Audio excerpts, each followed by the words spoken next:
हजारों साल पहले महिषासुर नाम का राक्षस था। संस्कृत में महिष का अर्थ भैंस से होता है, इसलिए उसका नाम महिषासुर पड़ा। उसका शरीर भैंस के समान काला व बलवान था।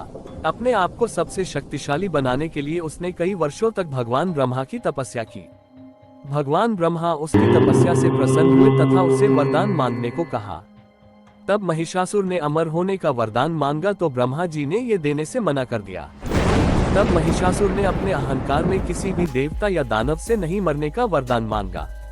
भगवान ब्रह्मा से वरदान पाकर महिषासुर अपनी असुर प्रवृत्ति के कारण उसका दुरुपयोग करने लगा तथा सभी पर अत्याचार करने शुरू कर दिए।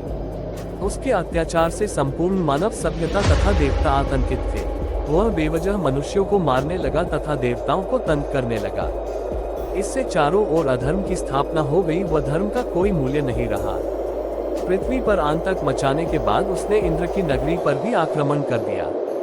वह सभी देवताओं को पराजित कर दिया। उसकी असुर सेना के सामने कोई नहीं टिक पाया था। सभी देवता भगवान शिव, विष्णु और ब्रह्मा से सहायता मांगने गए।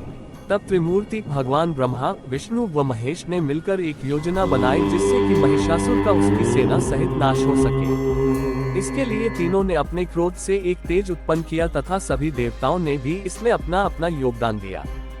त्रिमूर्ति तथा सभी देवताओं के तेज व ऊर्जा से एक शक्तिपुंज का निर्माण हुआ।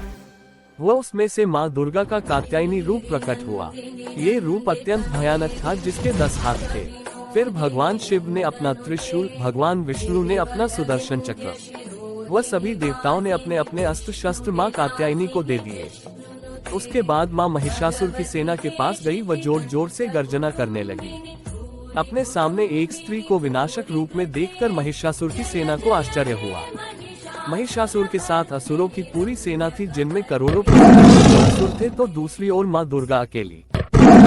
माँ दुर्गा ने शत्रु सेना में त्राहिमाम मचा दिया। सिंह पर बैठी माँ दुर्गा की गर्जना ही इतनी भयानक थी कि उससे चारों ओर भय का वातावरण पैदा हो गया। फिर माँ ने अपने अस्त्रों से शत्रु सेना में भयंकर मारकाट मचा दी। ये युद्ध 9 दिनों तक चलता रहा व माँ दुर्गा बिना थके लगातार असुरों का नाश कर रही थी।